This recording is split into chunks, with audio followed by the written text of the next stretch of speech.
Okay, filming day is tomorrow. Big hectic day. As you can see, the room is mirroring our hectic energy. I picked up 2 packages, a belt and a shirt. I made a DVD out of the documentary thing, which was interesting. I've never known how to do that, so now I learned a new thing. And I bought a pajama for the boy. And yeah, that's it. Teddy rented the car we will be using for the week. Now they are going to pick up equipment. I'll try to give these belts to our set designer, and she will make out of them this like fuggery vest belt thing. After that, fix some schedules, more or less whatever was wrong in them. Pack for the week, because Teddy and I will sleep at the location for the whole week, so it really will be like a camp. So packing for that, and yeah, anything we like suddenly remember that we have forgotten or something like that, we will do now. I feel so tired. It hit me suddenly. Okay, maybe a tiny little break and then I will continue.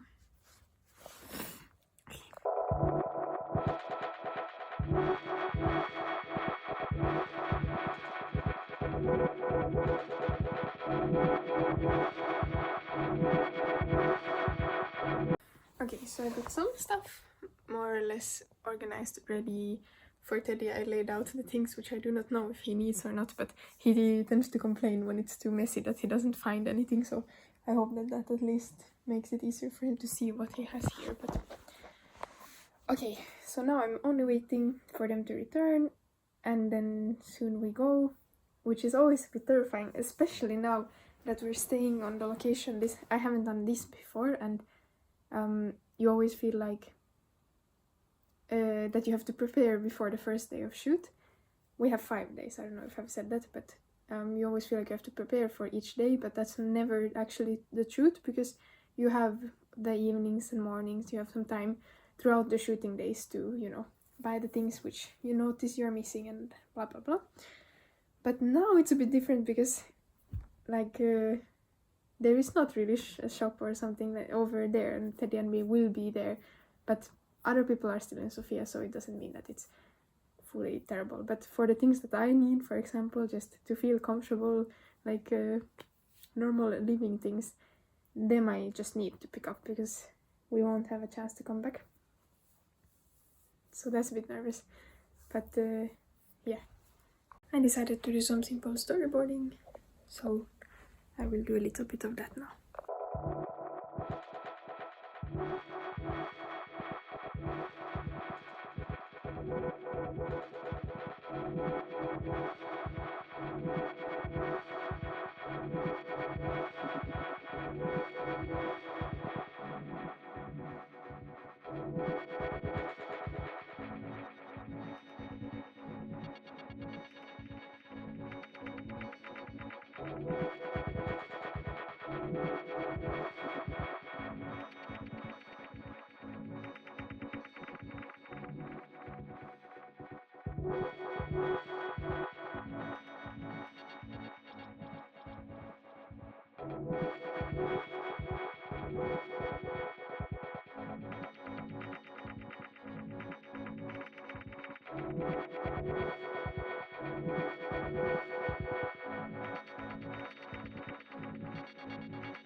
Scene 5.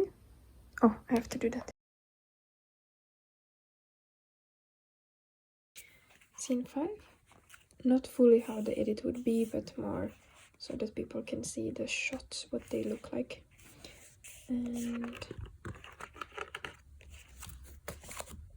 scene 3. So this is the floor plan I was talking about, just showing the room, where the camera will be placed, where the actors will be placed. He's a bit hiding, but yeah, for both. But I thought that maybe I could talk a little bit about the set, what goes through my mind before we go. Again, this is a very different experience for me since I'm not the main director now, but I can talk about in general what I do for preparations. I've done very little preparations this time, but this is my main asset that I always have with me. I always have a, how do you say, like this thing that you put around your neck. I haven't still made mine done. I need to find like a rope or something and then attach this to this. Basically, in this notebook I will write down every shot that we're doing in the order of us doing them, and I always write basically the important things in that shot. So I work in the way that I always kind of have an edit in my head, and usually I have storyboards and stuff like that, but now I don't really. But in my head the edit exists there, and so when we do a shot we take coverage over the most of the parts of the scene, like every part. But what I write into this book are the moments or the beats which I know that I would want in the edit. So I usually know what to put more kind of effort into getting, and then which parts is like, it doesn't have to be perfect. If we're late, for example, on schedule, I know that those parts don't have to be perfect because I believe at least that I can make an edit kind of going around that. So that's always what I do, go through each of them. And then this one in general also then becomes my, how do you say, notes thing. So I open up some other pages, blank ones, and I just write notes as we're shooting the take. I'm very bad with my memory when it comes to these things. I see things right when we say cut, I feel like everything disappears from my head, so I always have to write them down. Those notes always look crazy, like sometimes I don't even understand what I have written down because you can't really look down when you're writing, and also you're writing just random words. But yeah, as long as I have this and I have this, because I lose this so easily on sets, so if I have this I don't lose it, and with this I feel confident. And yeah, to be honest, it's this and the schedule, and the schedule will just have a printed version of it. With that I just easily also know what is next, and those are the main things that I use on sets. I try to not stress too much. The day before is kind of a nice day, to be honest, because it's like, what can we do anymore? We can't really do, we can do whatever we can, and that's it. And then you just start. So it's good to eat well and sleep well before the first one, which I'm failing at, to be honest, today. But that's okay. I survive these things. But if you are shooting, eat well and sleep well the day before.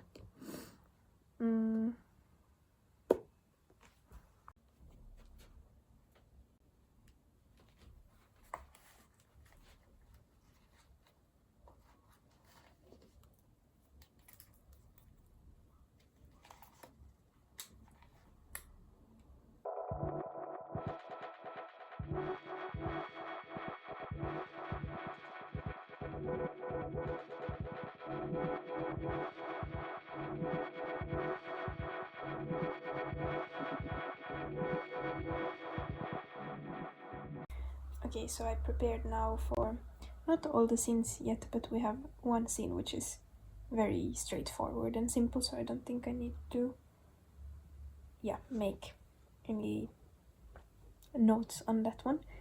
The most difficult scene we have tomorrow is scene 5, and that is a dinner scene, and there is a lot of acting that is going on. We have very few shots, only 4 shots from the scene, which I think is very good. But so I basically, if you want to know a little bit more what it was that I thought about, it's mainly, for example, that we have 2 closer shots of 2 of the characters. We have 3 characters in the scene, but we don't have a close shot of the 3rd character, but he does have an emotionally kind of big moment. Normally you go close then. So now instead I was just making sure that the shots that we can see him in, we remember that those are in a way for him, even though he's not the main character in the shot.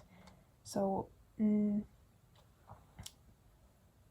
yeah, so basically it's important to look at him while we do the shot, although you wouldn't normally maybe look at him so much.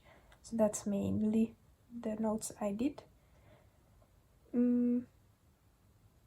Yeah, I don't know if these notes would make too much sense for me to like read out, because I think you would have to know the script a little bit, but things to think about. Yeah, I wrote, for example, what kind of props we need to be seeing and in what way.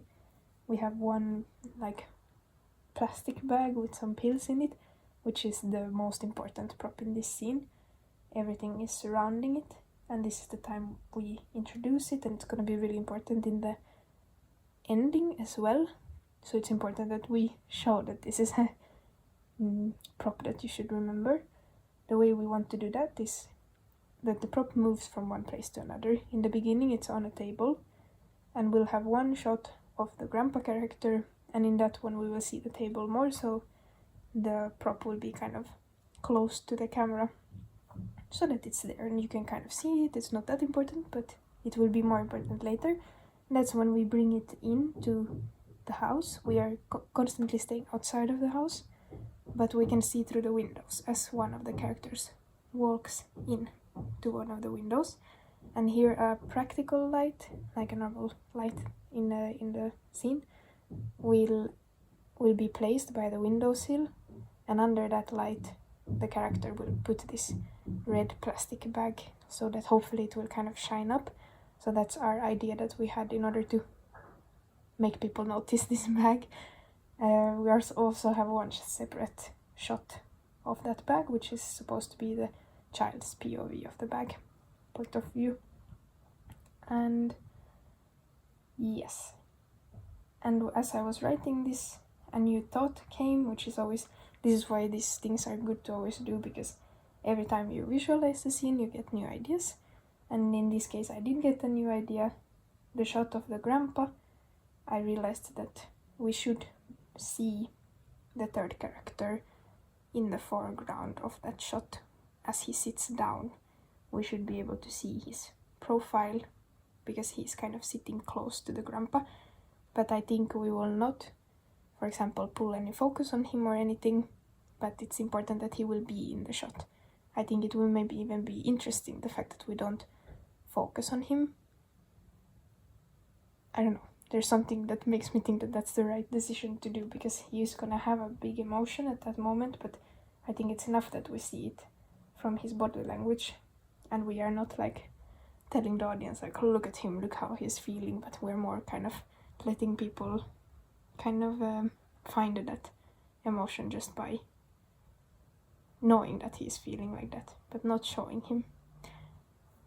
And then also the other shot where we see this character is a super wide one, so we're very far away, but I also really like that, because there's gonna be a kind of terrible thing that happens, but we thought with Teddy that this film is a film about 3 men of different generations, the grandpa, the dad, and the son.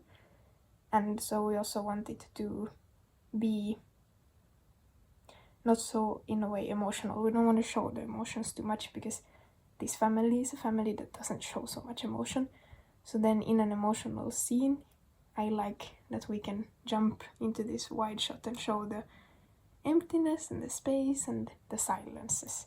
So I hope that we can get a good kind of, you know, the thing of kind of, first you're in a close shot, someone says something, and you jump far away, and it's just quiet, and you're like, oh, like that's the idea that I am feeling like it's gonna be good. And to be honest, I'm very excited to shoot this, because I also wrote that in the wide shot, or more maybe in the anyways, that now it's time to play a little bit also with improvisation. Like we have the room to do that because it's such simple shots. If you have a lot of, for example, moving shots or very specific, like okay, like a lot of shots in a scene where you know how you're gonna edit it always, that puts a lot of restrictions usually, for example, on the movements of the characters. Like my style before is often this, that I create very restrictive shots for the actors because I want to show with the camera a lot of the emotions. Like now he looks at this and then we see this and now he looks at that. And then, yeah, anyways. So I'm trying to do the opposite here and give more space for the actors to do what they would naturally do. And since we have the child here as well, it's like another element which is hard to control in a way, but I think that will be really good because I want to see what he will do in these situations, and I think it's gonna be fun. But one thing I did realize, that the way I had planned it, where they would sit around the table, might not work, and that's something I only realized now just because I read it again and yeah, tried to see it. So it's important to do this work, but it's an easy fix. We'll just make him sit a bit closer and I think it might even be better. So yeah, I'm excited.